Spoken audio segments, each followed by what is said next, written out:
Ben, why don't you just, if you don't mind, sharing a little bit about who we are, what we do? Yeah. So basically, free service made it simple. We do sales coaching, sales training, operation systems. We get into the nitty gritty on what works, what doesn't work. Um, Jason's very good at the business mind of things as far as the integration of systems, processes, things like that, and just thinking bigger overall. And then I, on a day-to-day, tactically, not only run a sales team, do sales outside, and then coach and help other teams around the United States.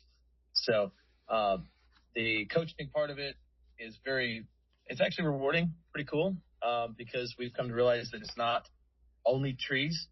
Like we translate this communication through HVAC, plumbing companies, so on and so forth. So it's very easy to understand, easy to learn, highly, highly, highly effective. So, and we can take a novice and just give them the right tools, and they run with it, and they're very successful with it. So, but yeah, and I'll continue on just a little bit more. I started in this industry as a kid, 1995, 10 years old, on my rollerblades, putting cards on the door when paper advertising was the thing,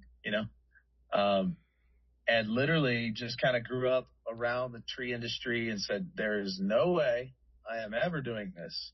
I hate this work, because as you become a teenager, now you're going out on crews. And after high school, didn't know what I was going to do. They're like, come run a crew. Sure. All right. You want to be a certified arborist? Sure.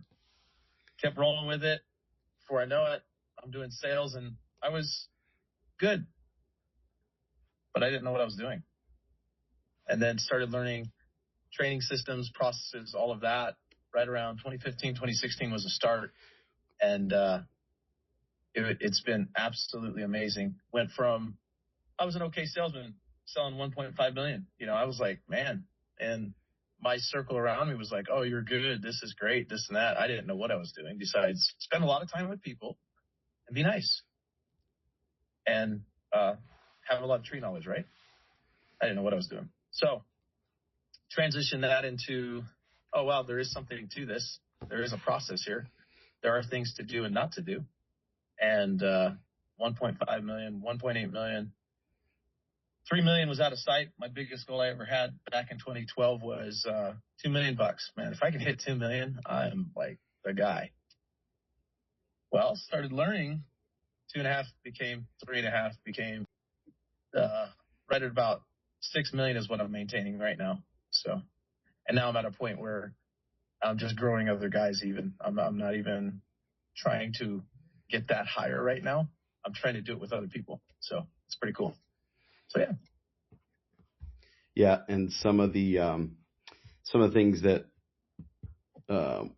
we're watching that we want to bring to the tree industry. We feel like the tree industry is undersupported in lead conversion, sales, and even the business side of things. There's a lot about equipment, safety, the tree knowledge itself, but not really a lot of help for, man, how do I grow my business, keep it where it's not so chaotic, and actually create the freedom I was looking for when I started this, and transferable value so that I have options when it comes to a point when I want to exit this thing.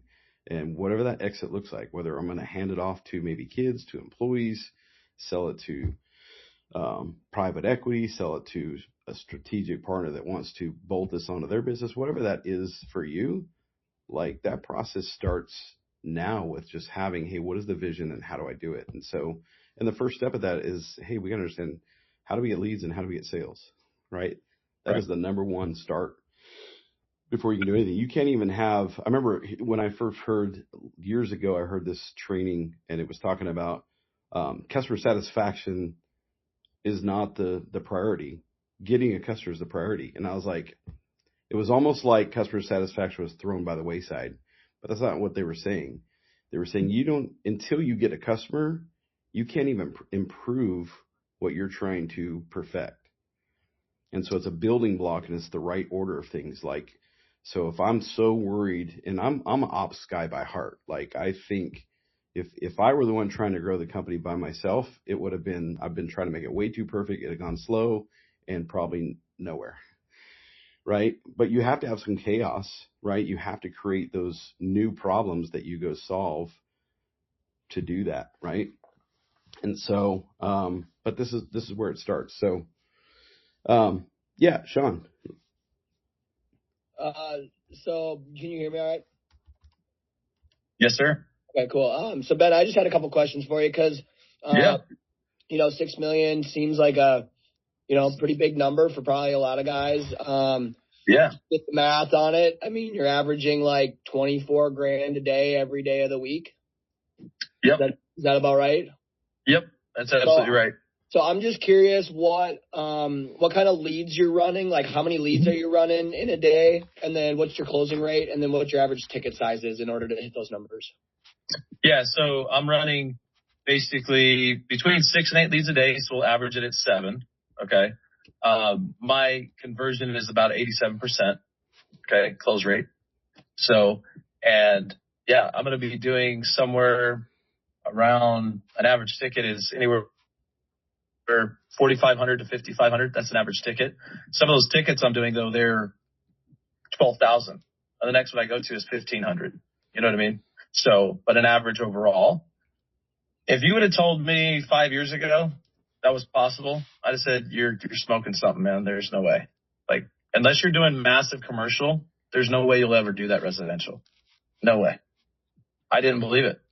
And literally learned, oh, wow, there is a way to do this. There is a way to build reoccurring revenue. There is a way to, get people, and it gets you in a totally different mindset on when you go to a bid and it's like, well, these people are getting 5, 6, 7 bids.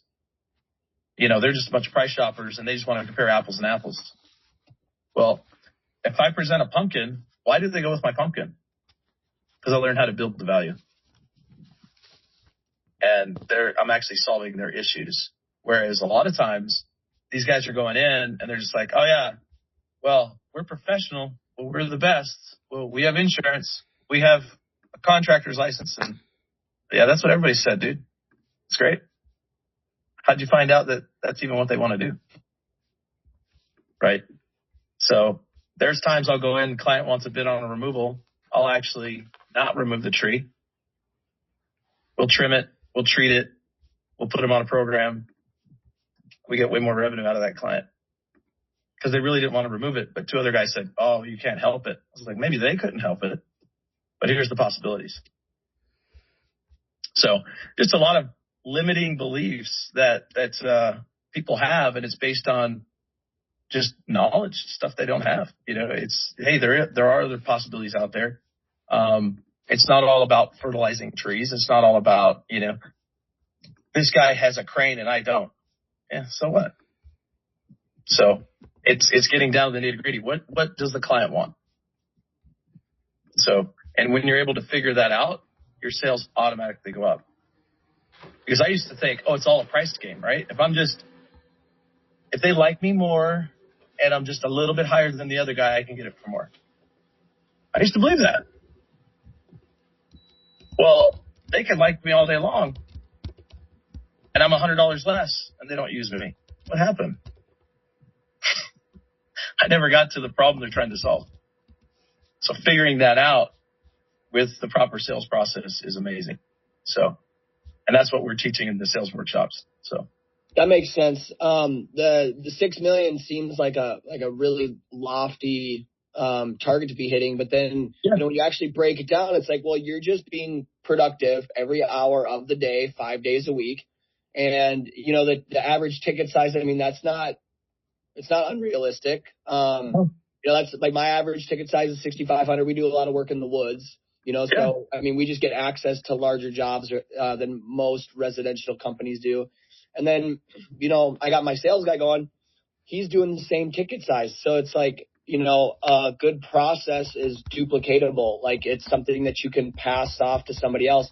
But when you're running those numbers, it's like, okay, well, there's nothing unrealistic about the numbers that you ran, Right.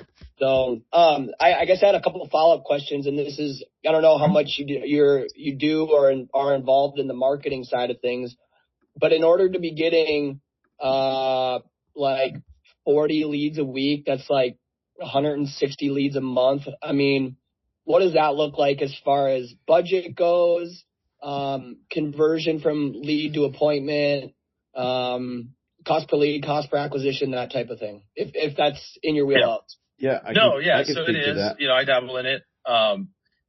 We do have a marketing team, but I'm connected to it quite a bit. So the deal is that I will say it some of it's going to depend on what client base you already have. Do you have a list of clients that you already call on? There's that aspect to it. So that's going to convert at a higher rate, number one. Number two, so I'm talking about repeat clients. They've already used you. They're going to convert at a higher rate, number one. Number two, do you actually work that list? If you don't ever work that list, you have money sitting there. You call somebody up and say, hey, it's time to trim your XYZ tree again. And they go, oh, okay.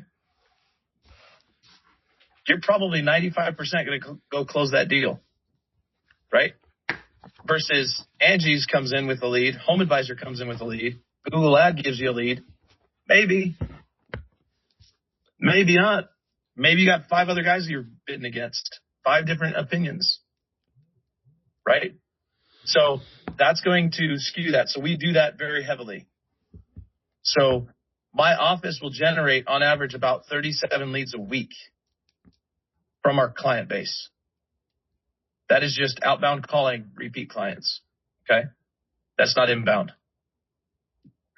Inbound, we're getting another 55, 60 leads a week.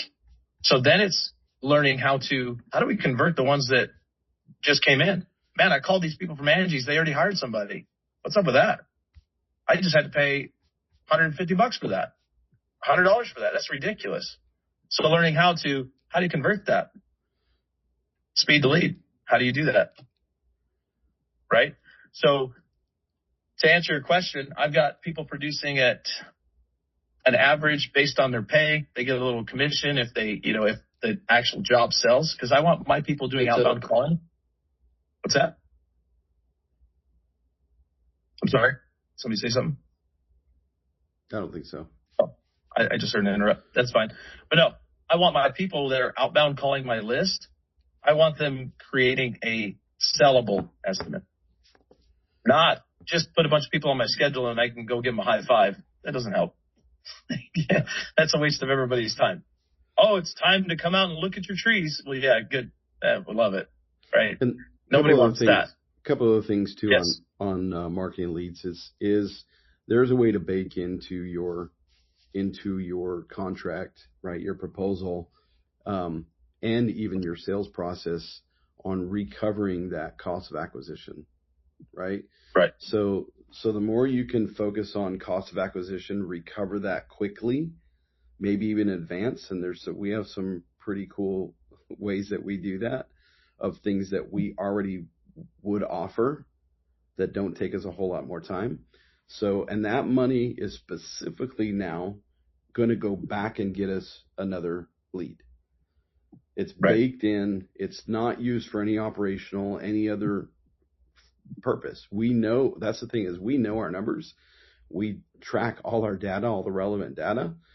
And then we have these budgets set up where, hey, we know here's our price, here's our cost of acquisition. We take that money immediately, go get a new client. So that's all baked in, and there's ways to do that. And there's things you can do on the front end to actually get money before you or while you're doing the estimate. Even when you're trying to compete with the audience doing free estimates, some people, I hear some trends of people getting away from that, trying to start a charge for it. Some people are still doing free estimates. We still do free estimates because it's low friction to get. We want the audience. We want the list. We know how to work a list. Even if I don't get them today, I will get them. So we want the list. So we're fine with doing free estimates. We just do we do it in a way that we could still get money from them getting that estimate. So, and those are things that we share inside of to our clients on how we do stuff like that. But there's ways to do that and figure that out so that you can go get that next customer. And then you just have to decide too on, like, some people are like, 6 million is not my thing. That's fine. Like, but everybody on this call is want to do something better, obviously. And so whatever that is for you, we just can engineer that, figure that out, and, and let's go. I tell you what is everybody's thing is profit. 100%. That's everybody's thing. So if you learn how to convert at a better rate. So, and without discounting. Again, without discounting. But if you asked me how do you negotiate a sale, I would have told you 7, 8 years ago even, oh, you just give them a discount. Like, no, I don't discount. I don't do it. So as far as the leads go, I'm hearing a couple key things. Number one, 35 to 45% of your leads any given week are reoccurring customers. Those leads are essentially free or nominal as far as cost goes. You've already acquired those customers, and you're incentivizing your dialing team with a commission. So you're not paying anything up front out of that. You're paying for those out of done deals. So your cost as far as your reoccurring customers is based off of actually generating more revenue for the business. On the other side of things, the other 60% of leads, there's ways of recovering the cost of acquisition, like what they call like a break even, and like the online space, a break even funnel, if you will. I don't know if landscaping or tree work uses that term very often, but you're essentially recovering your marketing cost. So now you're not actually paying a cost per acquisition. Correct. Yeah, you're recovering it so you can go get the next one. This client pays for the next one. Just how we have it set up. So now it's not. Not only that, now we don't spend marketing on a budget. We spend it to ROI now. There is no budget when you do that. I don't have to have a budget. So Jason, go third grade level on that real quick. Like for me. Yeah, it's something we teach with our clients. So I'm just not going to go deep into it. So. Got it. Yeah. But I want you guys to know, like, so let's just say an Angie's lead cost you $150, right? They didn't convert this year. That same person that's in your list that you call next year and they hook up, they're ready to roll, cost you $30 to convert that. Right? Yep. A repeat client that converted this year and next year is only costing you an average of $32 every single year. And your numbers are set where, guess what? That's all figured into how I price things. Well, and on a $45 or $5,500 average ticket, $30 cost per acquisition is like a drop in that's like a penny. It's a drop in the bucket. Right. Yeah. And those people trust you, right? They know you, trust you, did work with you. If they're saying come out again, they're not shopping. They'll buy your other services, right? And they're not gonna. They'll still try to say, hey, what kind of deal can you give me? But they're gonna accept the price. So all the way around, that's the number one best lead source that you can have. Yeah, I can so to answer your question about what kind of deal can you give me, I'll just throw a little nugget in there for you guys. Here's the answer. Well, I can either raise it 10 or 15% for inflation, or I can just keep it the same as last year. What do you prefer? Yeah. Exactly. And just say it with a smile and a joke. Exactly. And they'll be like, and then I'll give you a 10% discount back. And they're like, no, it's fine. Keep it the same as last year. And these are people that like you, so you can be light with them and do that, So play with them a little bit. It's fun, But so, hey, likes converting the East Indians, the Orientals, and that group of people? I mean, they got money, but they act like they don't. But they want a discount, man. I could literally teach you guys how to not discount it and get it for full price. So I'll give them one more nugget. We'll keep moving. All right. You tell them up front, hey, do you want me to price this for double? Because you're going to ask for 50% off. That's your first offer. What do you want me to do? And I smile when I say it, and they'll go, oh, wow. So you have other clients like me? Oh, yeah, we do, man. Absolutely. Yep. So anyhow, keep going, Jason. Yeah. So let me just quickly cover, and then anybody that wants to ask any questions, you're free to. We'll open it up. You can ask some questions. So the things that we're going to cover in the workshop is one, first of all, just how to set yourself up for success. Like what does that look like so that you can start the whole process and the day and everything the right way, so that you are going to have your best chance to have the right conversations and get jobs out of these investments. And we're going to show you how to gain and keep control of the conversation without being salesy, right? Right. So how do you get control? Because sometimes you get those price grinders, right? Just tell me the price. Just tell me the price, right? Hey, yeah, trees are over there. I'll be inside. Like, no, I need to get control of this conversation, get control of the sales process. We'll teach you how to do that. Right. How to become the obvious choice. So we know one of the biggest objections we get is I'm getting other bids, right? Well, how do you become the obvious choice so that you are the one that's selected, you stand out above the rest? And I will tell you what it is not. I'll give you a little nugget here for free. It is not weeing all over yourself, as I call it. It is not about how many certified arborists you have, how long you've been in business, your family owned. It is not that, but we will explain how to do that. Handle any objection that you ever get. We will teach you how to handle any objection. Doesn't matter what it is. You're going to hear price. You're going to hear think about it. You're going to hear spouse. You're going to hear getting other bids. Those are the main four, and we'll teach you how to handle those. How to differentiate yourself without bad-mouthing the competition. So there's a way to create uncertainty about the competition and certainty about yourself. We'll teach you how to do that. How to close without discounting and without high-pressure tactics. Like we are about service first, solution selling. We're not about banging them on the back end. I feel like if you don't do a great job helping the client get what they want, and you're just closing on the back end, you didn't do a great job with that, and we'll show you exactly how to do that, and you're just trying to close, I think that's manipulation. That is sales manipulation. I don't like that.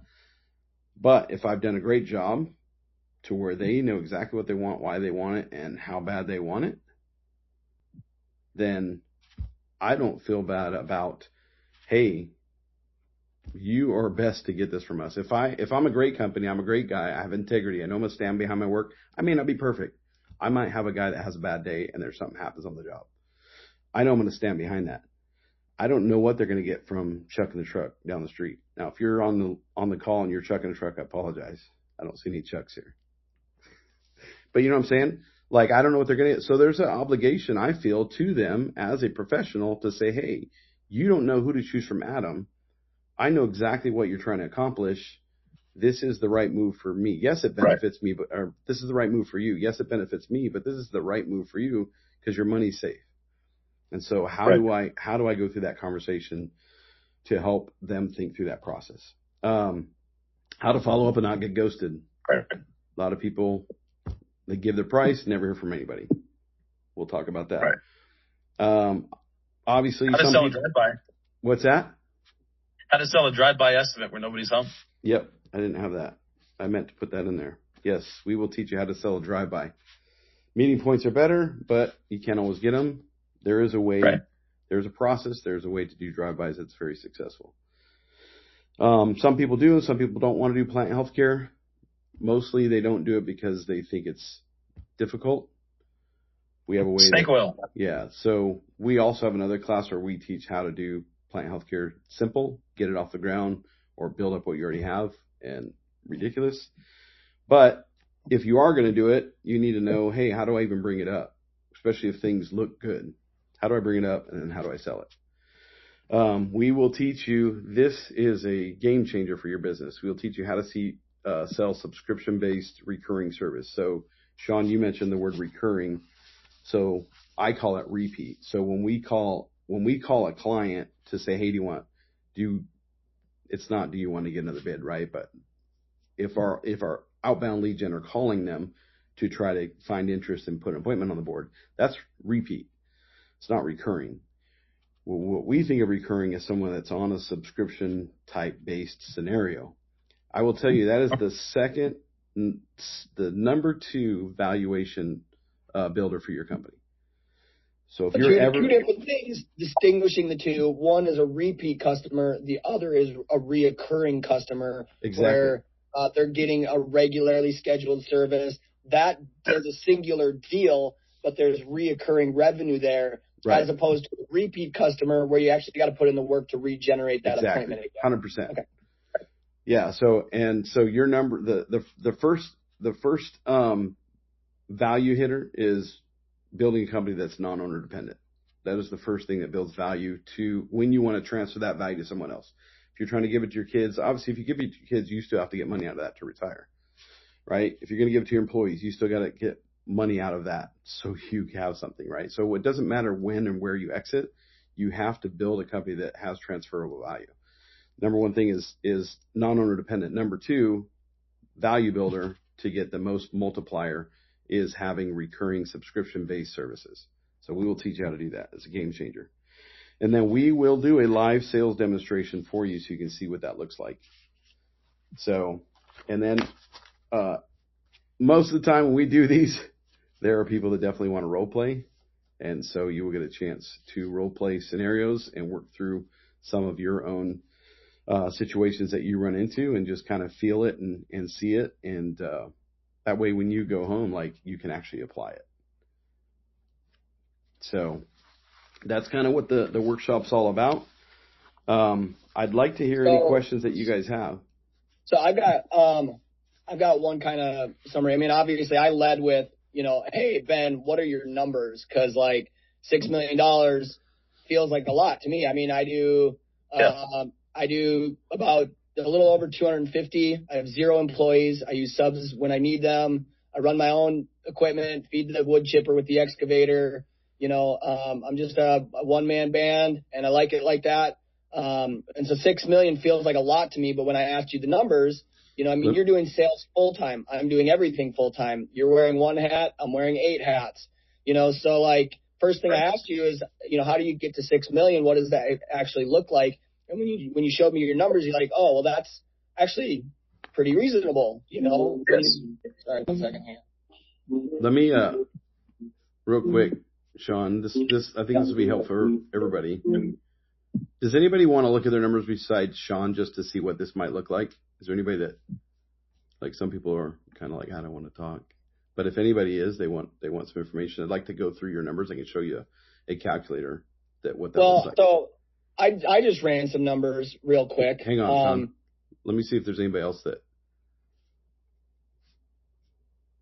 Jake, there you go. Okay, yeah, if you were muted. Let me pull up this spreadsheet. What's your name, ma'am? Mary. Mary. Hi, Mary. And I assume that's Jake next to you. Yes. Yeah. All right.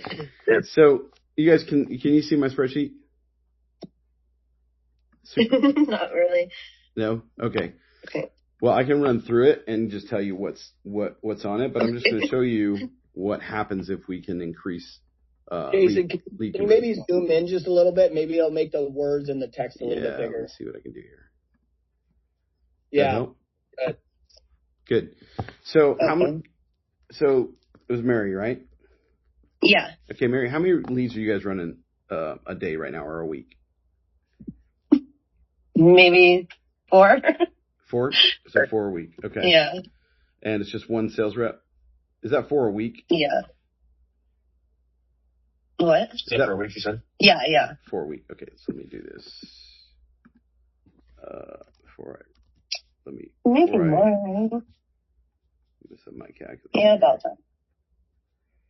It's 1 a day. Yeah. I just got to. Yeah. I'm just going to change my calculator. So 4 a week. Here we go. And then how many of those turn into deals, into jobs? About half. Right? Yeah, probably half. And then the average sale per client, how much is that on average? So you have big ones, small ones, everything in between. What would you say, best guess on average? 1,000, maybe. Okay. So annually, That's $104,000 that didn't sell. Mm-hmm. What do you think is the biggest opportunity for you guys to get extra sales? What do you run into that's like, man, I cannot figure out how to get 3 instead of 4 because this? What do you think that is for you guys? Lack of confidence, probably. Got it. Yeah, it's funny. Ben and I were talking the other day, and we kind of misspoke and said we were talking about somebody being lazy, and it was actually about realtors, and because they're salespeople, they just don't realize it, right? They think they're consultants, and and so then we realized that no, it's not lazy. It's they don't know. They don't know how to do what they're doing, and so they lack the confidence. But when you know, you obviously have the confidence, and you get skilled up, then you start turning deals. And so what they do is their model is they throw a bunch of mud at the wall and hope for the best, where if they just worked a few deals and learned how to have that skill, they can just work a few deals and have massive success. So let's say you had that confidence, you had a process, you know how to go in and from A to Z do a sales process that actually converts, and you picked up 1 extra lead per week. So right there, that's $52,000, right? You start growing, your company and doing more leads, right? And you learn how to, hey, how do I hand off what I'm doing to somebody else so I can now do 8 leads, right?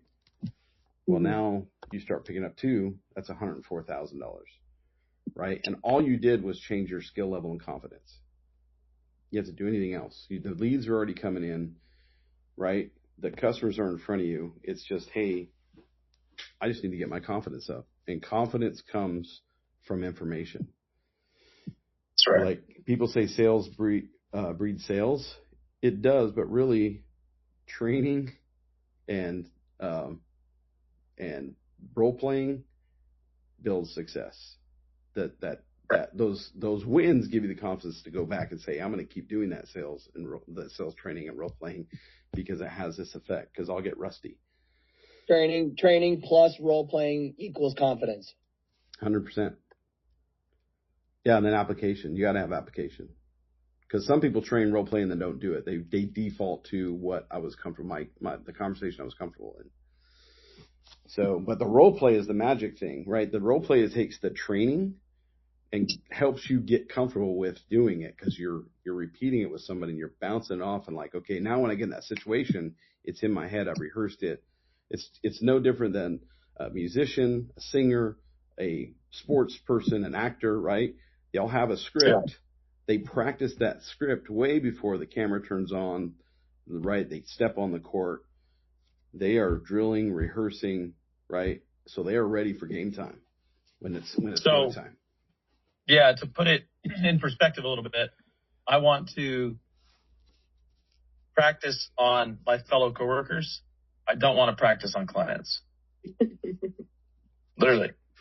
I'll practice on anybody, but I don't want to practice on them. It's go time. And so coaching one of the other young sales guys, I was like, hey, listen, he was a competitive football player, all this. I said, man, who did the playing on game day? The people that show up to practice. They don't care how good you are. You don't show up to practice, you don't play. Like, sit on the bench, dude. We don't care. Right? So that's the deal is like, that's why it's important, because I will tell you, I get rusty. You know how long it takes me to get rusty? 3 hours, 12 hours, whatever. Vacation? You better role play after vacation. Absolutely. Yeah. Come in and the guy's like, you're ridiculous. That price is crazy. There's no way. There's 2 things about two things about role play. One is bleed in practice, only sweat on the field. Right? And then number 2 is when you role play, you don't role play till you get it right. You role play till you never get it wrong. It's just ingrained. That is the response. You said something there, Jason. You said bleed in practice, sweat on the field. Only sweat on the field. I just want to kind of like convert that to like how I'm thinking of it is what you're saying is bleeding is making mistakes, right? Bleeding is hurting. And sweating getting is out of putting in uncomfortable. the work. Yeah. It's really getting out of comfortable. So if you're bleeding on the field, you're making mistakes at game day, but if you're bleeding in practice, you're learning, how did I make that mistake? Why did I make that mistake? And then when you go, to game day, now you're putting in work. You're working on game day instead of making mistakes on game day. Yep. So before we go into the logistics, when it is, pricing, everything like that, anybody have any other questions besides those things that we're going to cover in just a minute here? No. Hey, can I jump in? Yeah, for sure. Yeah, man. Yeah, hey, so, because I actually got to run. I'm actually working right now. Okay. And I got to get out and spray a tree here. But, so, I kind of signed up because I got a text from Sean, which is funny. So, Sean, I'm sorry for all the explicit or what language written messages I sent back to you telling me to take you off my list, off your list. I'll hold that against you later. Don't worry about it. Okay. So, anyways, the reason I signed up is because the message you sent it was like more the plant healthcare related stuff. Oh yeah. And you guys, so I kind of was in here driving and listening, going like, I mean, like, we're more capacity constrained rather than sales constrained right now with our company. I mean, we're doing 600,000 a year with one crew, like 1-2-man crew. And we're capped out at least on like tree work. But I'm really focused on growing the plant healthcare side of my business. And that's what got me even in here. And so I was kind of going like, I already like, I have a list. I work my list. Half my business is repeat customers. Like I'm doing all that stuff already. Good. But one of you mentioned that you have another program that's about how to sell plant healthcare. Yep. I'm just wondering if you guys might be able to reach out to me like outside of this about that, because that's what I'm interested in. 100%. Absolutely. Yeah. Yep. And that workshop is we're going to show everybody how to do that. Yeah. So yeah, absolutely. Yeah. Yeah. Okay. But yeah, so we have some that's other. The thing is,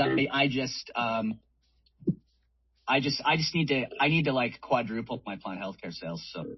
Yeah, so we can talk offline on other resources that we offer to help you with that, for sure. Okay, awesome. Okay, well, I got to go, but I think you guys have my contact info, Yep. So if you could reach out to me, I would appreciate it. You bet. Thank you. Absolutely. Thanks, Ben. Appreciate you being on the call. Okay, have a good day. Bye. Yes, sir. Austin, Allie, do you guys have any questions? It's great to see you on the call or see your names. Oh, Hi. How you doing? Hi, I'm doing fine. How are you? Good to put a face to the name. Yeah, sorry. I was just trying to focus more on y'all. Sure. I do have one question because I know you said a couple of the objections that you would be getting and going over. Yep. Would you be going over how to close a deal, but because I'm from Florida, and so there's a lot of cheap twirlies out here that go to estimates, and they're like, I'll take down those 2 trees for $500, Yeah, you know what? I meant to lead with this, Allie. I totally forgot. It is unbelievable. So we definitely hear this a lot, right? Like, hey, my market, I have a lot of just low ballers and I have a lot of price shoppers, tire kickers. I will tell you, in the state of Arizona, you ever been to Arizona? I have not. When you think of Arizona, what do you think about trees? I always thought it was like a desert. Right, exactly. So it's a desert. But also the trees that we have, I don't know, 60% of them you can do from the ground with a pole pruner or pole saw. So it's so easy for somebody to start a tree business, whether they're good at it or not. I got to show you guys something. Hold on. Let me finish my thought. Oh, okay, good. Yeah, here's our trees. I don't know if they can see it, but. Oh, a glimpse. Start talking, Ben. I don't see any trees. Where I'm from, we call those bushes. Yeah, they're bushes with a little bit longer stems. So here's the racket we're running, Allie. Looking at that. Yeah. Yeah, here's the racket we're running. So we have these bushes on stems here, right? And we have 4 different companies in our portfolio. We have a couple more now. We started one in Tucson, and we have a smaller one that just started, but 4 main ones that are doing $37 million in revenue in Arizona, where the competition is super high because anybody can start this. Not saying they're arborists, not saying they're good, but a pole pruner and a pole saw, you can reach probably 60% of our trees. And so the competition is fierce out here. And our customers are no different unless we help educate them, right? We help differentiate ourselves, and we help them understand through a process why we are the obvious choice over everybody else. So we have the same difficulty in our market. It's probably worse than most because of our trees. And you imagine if you right-sized our tree size. I'll tell you. Real quick, Ben, and I'll let you. So I was just going to say, it's a right to work state. So anybody can start a business, chuck in a truck, they're in business. No license. Yeah. Oh, wow. Yeah. Yeah. So, what was I say? Oh, yeah. So if you right size our trees, that 37 million is probably 1.5 to 2.5 times that if we had the size trees of what some places have. So I will tell you, this definitely fits anybody who says I have a lot of competition, I have low ballers, I have, customers that are cheap. Yeah. Okay, cool. Yeah. Makes sense? Yeah, thank you. You bet. Austin, looks like you were going to come on and ask something.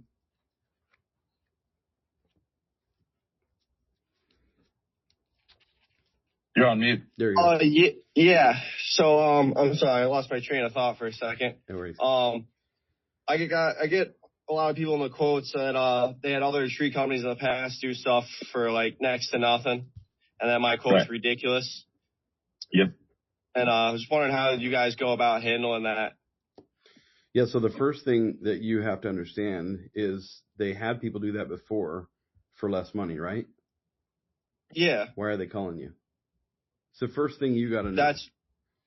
That's usually what goes through my mind is like, well, you're calling me, so. But you can't tell them that. Right. Yeah, exactly. You have to professionally work through this, right? But that's the thing you have to know and believe. Like I've gotten to the point where I understand what's going on. Like they have a sales process just like I have a sales process, right? And so I do not believe anything anybody tells me. Not that they're just trying to lie to me, but they are lying to me, and they're probably lying to themselves or whatever, maybe intentionally, unintentionally. But I don't believe anything that anybody tells me until it's validated.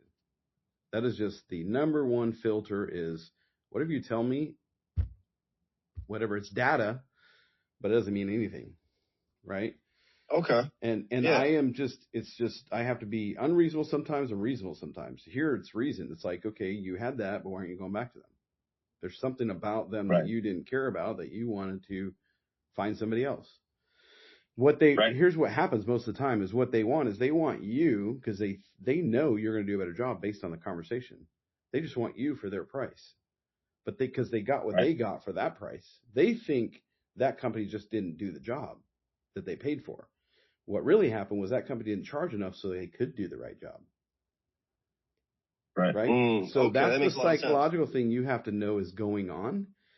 And then now that I know that and I believe that, your passion of that belief is going to come out in your conversation. Now I just need to know, how do I have the right conversation to bring that to light and close the deal? That make sense? Yeah, it makes a lot of sense, actually. Yeah. Yeah. So the number one reason people buy anything, Austin, is to solve a problem. Yep. Number one reason. Correct. Number two reason is they love it. They got to have it, which kind of scratches the itch of solving a problem. They just love it and they want it. Right. So the number one reason they don't buy something is they lack certainty. Okay. So if you're uncertain about something, you're not going to buy it. You're going to be like, let me think about it. Let me get some other bids. Let me absorb this. Let me sleep on it. I don't know. Let me just get back to you in a few weeks. All of those things are coming out of one thing, uncertainty. That's it. So, and the fact of the matter is that when you find out what they're actually trying to do, what they're trying to solve, filter it through Jason's filter, what he said, you can say, hey, you know what? $500, that's a smoking attractive price. That's a very seductive price. I totally hear that. If I did $500 worth of work here, you'd be sorely disappointed because your trees actually need $1,500 of work. But knowing that conviction on the inside first, right? So here's what you're getting on $1,000. You don't close on $1,500, you close on the difference. We'll teach you guys how to do all that. Okay. Yeah. Exactly. So I like that. Yeah. Yeah. We kind of made this into a sales class, and I'm fine with that. I love to. I can't help it. I can't help it starts either. Coming out. Yeah. And we just we do this because, like I said from the beginning, I feel like the tree industry is an unserved market in this space. Everything else they got covered: safety, gear, equipment, arboriculture knowledge. But in this space, nobody's helping people. And so that's what I was a guy at 40 years old that was stuck, hit a ceiling, couldn't get past it, almost gave up. I'm glad I didn't, broke through the ceiling. And now it's like, I want to help those people that want to do the same thing that I've been able to do and just didn't know how to do it. That's where I was at. So it took someone that thought bigger than me that I could mentor with, and then getting the right information, and then go and put that information into practice. So, yeah. So it is, the dates for the workshop is Friday, Saturday, May 5th and May 2nd. No, 1st and 2nd. Yeah, I'm sorry, May 1st and May 2nd. Did I say 5th? Mm-hmm. Yeah. And it's out in Phoenix, Arizona. Is there any issue that you guys couldn't make those dates and come out to Phoenix to be with us?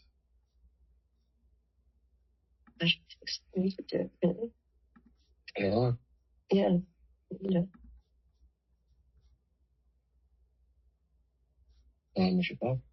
How much does it cost? Yep. So the cost of the workshop, I was trying to pull up the slide, but the cost of the workshops, it's $5,000, but we're giving a Tree Savage price.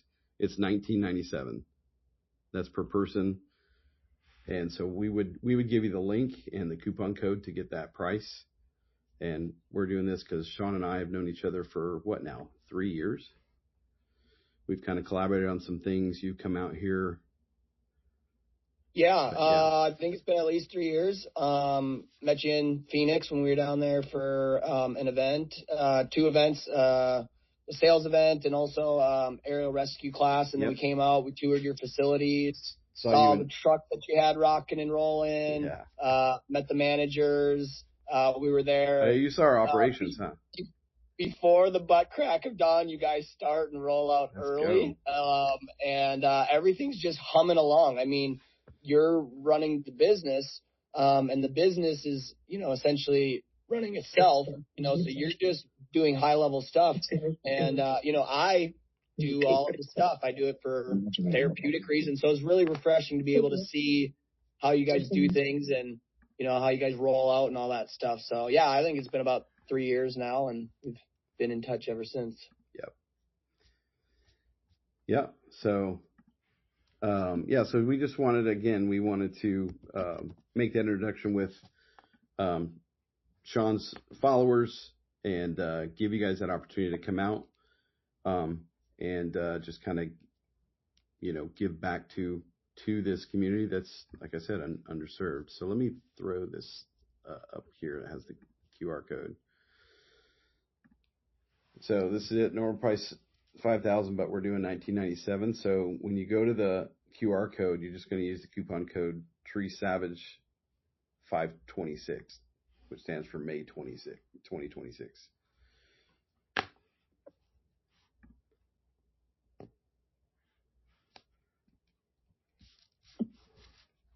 Does anybody have any questions?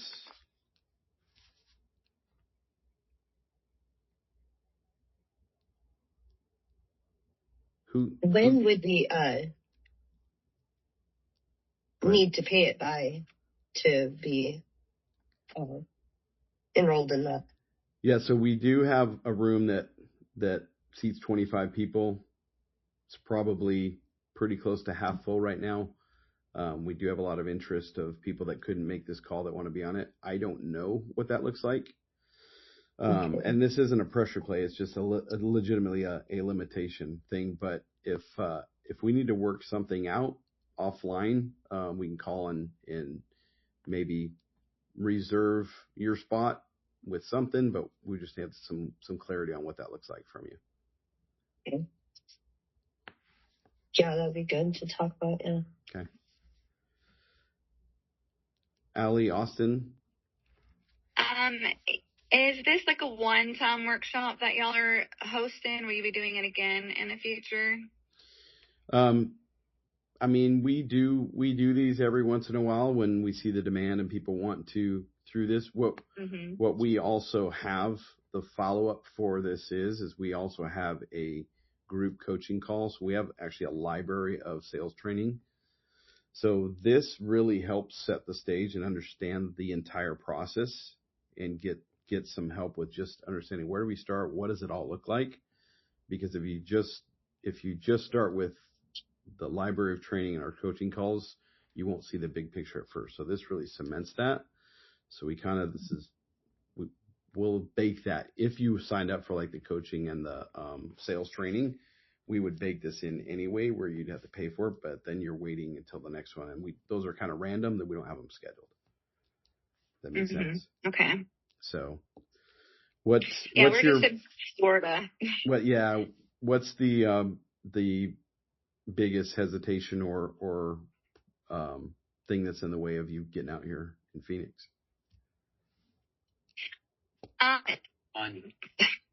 What did he say? Definitely just like price and flights and he said money. Just the cost with the flights and I guess hotel stays and stuff like that. We just started this year. We're just getting off. We're doing okay right now, but it's just a big to do that next month. Sure. Okay. Well, if you want, we can reach out to you separately and just talk through that and see what we can figure out if you guys are interested. If it's just cost, is there any other concerns you have besides cost?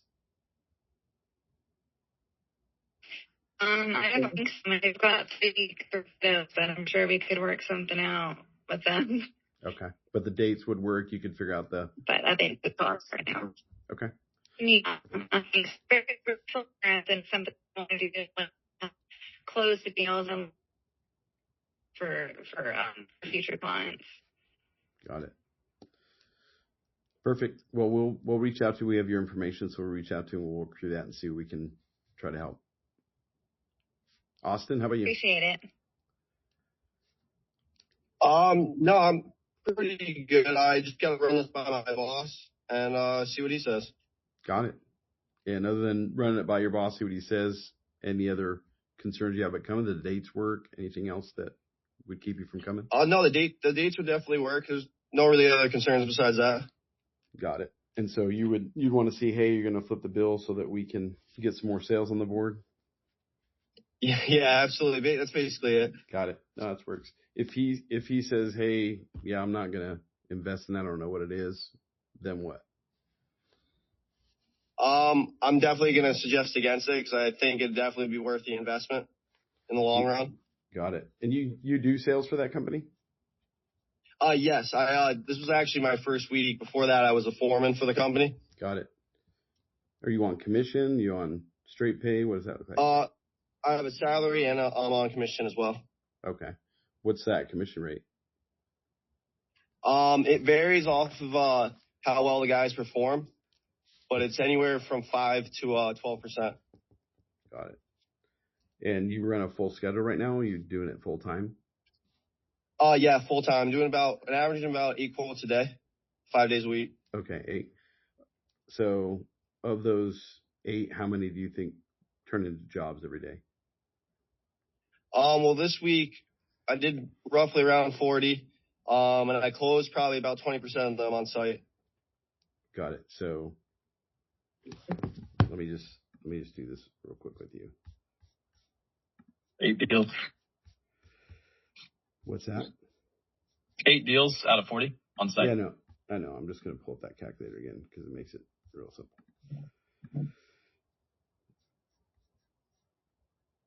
Stop share. Here we go. All right. So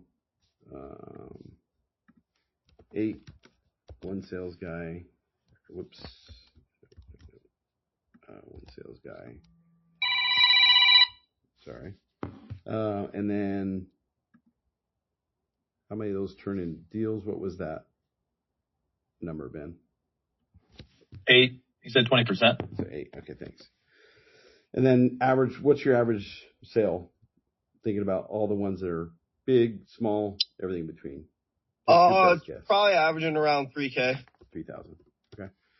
So that's unsold 4.9 million, 5 million for the year, right? If you came, what do you think that you would get out of the class that would help you close more deals? Just more confidence, really. So if you got better understanding of how to talk to the customers and try to, talk them into doing the deal. Okay. So if you got the confidence, you learned the process, learned it, and you're able to go back, deploy this, how many more deals a week do you think you can pick up? Out of the 40. I would think out of the 40, I think I would definitely be able to get at least probably about half. So half of those. So we're talking about 16 more. Let's just say you get 5 more a week. Yeah. 5 more a week, that's $780,000. Right? And you get 5% commission? Yeah, about like averaging around there. So that's $39,000 in your pocket. So I would not let the factor of your future and what you can control. If he says absolutely no, if there's any way you would do it, because sometimes we get stuck as employees. I was an employee before I was an owner, right? Sometimes we get stuck in like, hey, they won't do it, and then we get ourselves at a ceiling that never gets busted because we're waiting on someone else to help us with our future. So if you see that and you believe that would be the difference, if he says no, you might still consider, you know what, I'll pay for myself because it's an investment in myself. And I know what I can do. He's going to give me the leads no matter what. I'm going to skill myself up, invest in myself, and that's going to pay me $39,000 if it's just 5 a week. Make sense? And it's probably going to be more than $39,000 because we're going to teach you how to sell at a higher, right? Add some services on without feeling weird about it. We're going to teach you how to not discount to close a deal because that's what most people do. Hey, if I give you a sweet deal today, would you sign up? We're going to teach you how to not do that. That $39,000 is probably going to move up into the $45,000, $50,000. So just think through that. I definitely agree. Go talk to him first. If he's willing to flip the bill, that's no brainer. If not, just think it through. Hey, do I have the wherewithal that I could do it and invest in myself? And do I think, hey, if I got this information, I would actually go execute and it would benefit me? And that you pay that one time and you get that $39,000 to $45,000 year after year after year after year. So I just don't want you to limit yourself unnecessarily. So yeah, absolutely. No, I appreciate that. You bet. Cool. Any other questions before we wrap up?